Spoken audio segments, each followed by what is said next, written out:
ريحانة المصطفى ريحانة المصطفى Bismillah. Assalamualaikum warahmatullahi wabarakatuh.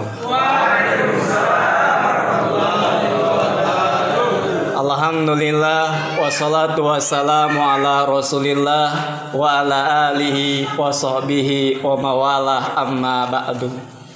Yang kami hormati seluruh pimpinan dan jajaran keluarga besar Kapeleri Atambua, yang kami hormati seluruh hadirin yang hadir di Masjid Al-Adiyat yang dirahmati Allah Subhanahu wa taala. Amin. Hadirin yang berbahagia, senang sekali kami bisa bersilaturahmi di keluarga besar Kapeleri Atambua ini. Khususnya saya mewakili Dai 3T Kementerian Agama Republik Indonesia.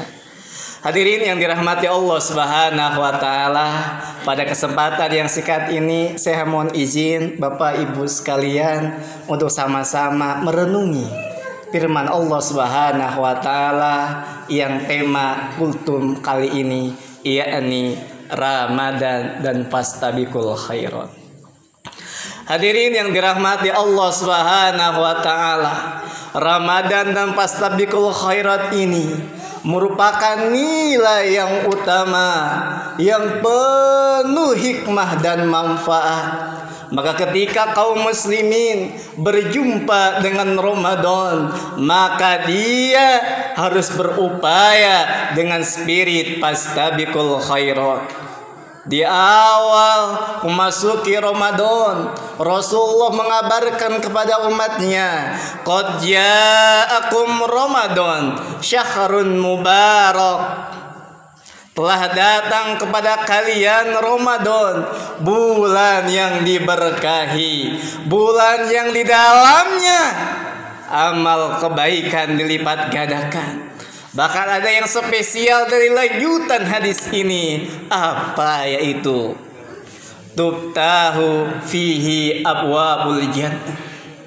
Di Ramadan yang kita berada di dalamnya ada keistimewaan, pintu-pintu surga dibuka. Wa tuqlaqu fihi abwabul jahim, dan pintu neraka ditutup. Wa taghallu fihi syayati, dan setan-setan dibelenggu. Kaum muslimin yang dirahmati Allah Subhanahu wa taala, para ulama memberikan keterangan dari hadis tersebut, yakni bahwa bulan Ramadan merupakan bulan yang di dalamnya terbangun spirit fastabiqul khairat.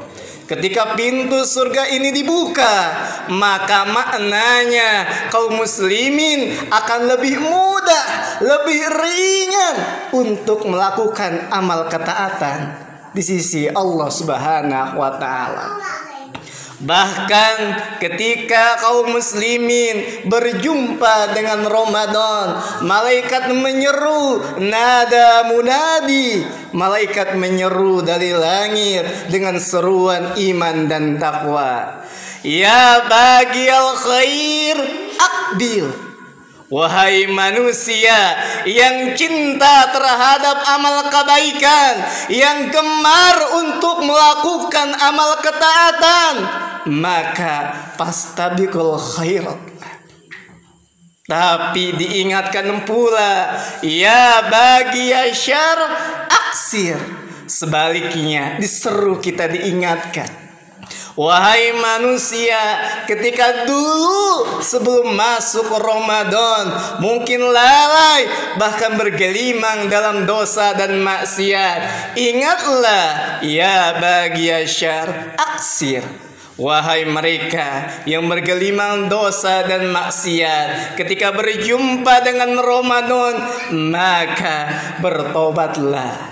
Hadirin yang dirahmati Allah Subhanahu wa taala, begitu agung amalan di bulan Ramadan ini, baik puasa kita, sedekah kita, dan yang lain sebagainya yang terkhusus pada kesempatan ini dalam momentum silaturahim. Hadirin yang dirahmati Allah Subhanahu wa taala. Kita diseru dengan seruan fastabiqul khairat sebagai wujud dan anugerah untuk menjemput surga. Wasari'u ila maghfiratin min rabbikum wa jannatin arduha samawati wal ard uiddat lil muttaqin. Akhir ayat ini sangat menakjubkan.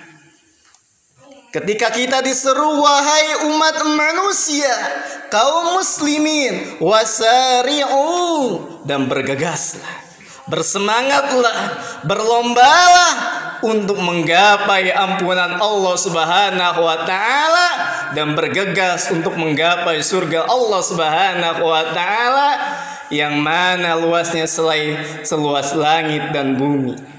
Dan itu semua diperuntukkan muttaqin, bagi orang-orang yang bertakwa. Kita ketahui bahwa tujuan dari puasa ini la'allakum tattaqun. Maka kalau kita ingin menggapai takwa ini, maka kita yuk sama-sama fastabiqul khairat. Bahkan kita diingatkan ada 8 pintu surga yang dikabarkan oleh Rasulullah sallallahu alaihi wasallam. Man kana min ahli shadaqah du'iya min babis shadaqah. Barang siapa yang gemar untuk bersedekah, khususnya di bulan Ramadan ini, ada suatu hadis yang menjelaskan afdalus shadaqah fi Ramadan, bahwa sedekah yang terbaik salah satunya yang dikeluarkan di bulan Ramadan. Inilah peluang besar. Maka orang yang gemar di dalam sedekah, niscaya ketika dia di akhirat akan masuk surga. Du'iya min babis sedekah, dipanggil dari pintu sedekah. Namun berikutnya pula, wa man kana min ahli shalah du'iya min babis shalah. Siapa saja yang gemar, yang semangat untuk melakukan sholat, baik sholat yang fardu ataupun yang sunnah, apa kata hadis ini? Du'iya min babis shalah. Niscaya ketika di akhirat, orang yang gemar dalam sholatnya akan masuk surga dengan dipanggil dari pintu sholat. Kemudian ada yang istimewa, ada yang spesial, yakni orang yang gemar di dalam berpuasa. Alhamdulillah, kita hari ini telah memasuki puasa yang ke-10. Mudah-mudahan puasa ini menjadi sarana kita dipanggil dari pintu Ar-Rayyan. Kata Nabi, man kana min ahli siyam du'iya min babi Rayyan. Barang siapa yang gemar di dalam puasanya, niscaya dia akan masuk surga dengan dipanggil dari pintu Ar-Rayyan. Kemudian di akhir ayat ini, sahabat yang mulia Abu Bakar As-Siddiq bertanya kepada Nabi, wahai Rasulullah, adakah orang yang dipanggil dari 8 pintu surga tersebut? Maka lantas jawaban Nabi, iya wahai Abu Bakar, akan ada orang yang akan dipanggil dari pintu 8 surga tersebut, dan aku berharap engkau adalah salah satunya. Kaum muslimin yang dirahmati Allah Subhanahu wa taala, kita berdoa kepada Allah Subhanahu wa taala, semoga dengan spirit fastabiqul khairat ini amal ibadah kita dapat diterima, dosa-dosa kita dapat diampuni, dan negeri kita tercinta menjadi negeri baldatun thayyibatun wa rabbun ghafur. Demikianlah kultum singkat yang dapat disampaikan. Terima kasih atas segala perhatiannya dan mohon maaf atas segala kekurangannya. Hadanallah wa iyyakum ajmain. Wabillahi taufiq wal hidayah. Wassalamualaikum warahmatullahi wabarakatuh.